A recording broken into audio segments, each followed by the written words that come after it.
is Chika Daniels. I'm a mom of three. I have two daughters and one boy. So I was born in Nigeria. I'm Nigerian, proudly Nigerian.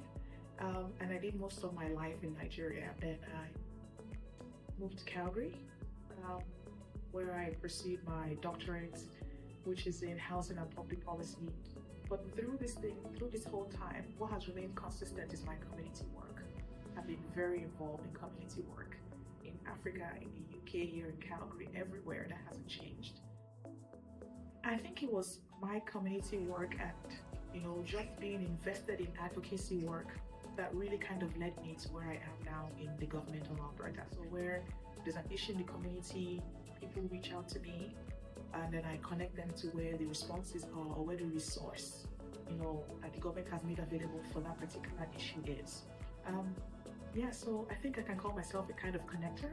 Now is what I think I do mostly, is just a bridge between constituents and the government and ensuring that, they're as close together as possible.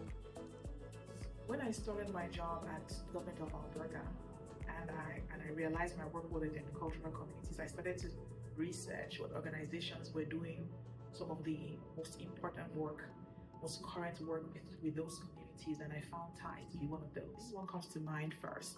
It's just their willingness to explore areas that have previously been unexplored in Alberta. I remember, I think maybe late last year, Ties was launching a book on child language broker. It was just fantastic because these are things that I feel like people who are aware of the difficulties in immigrant communities know about, but just haven't really given thought to. It's easy to do something when someone has already started the work, but Ties has taken up this huge task of wanting to lay the groundwork.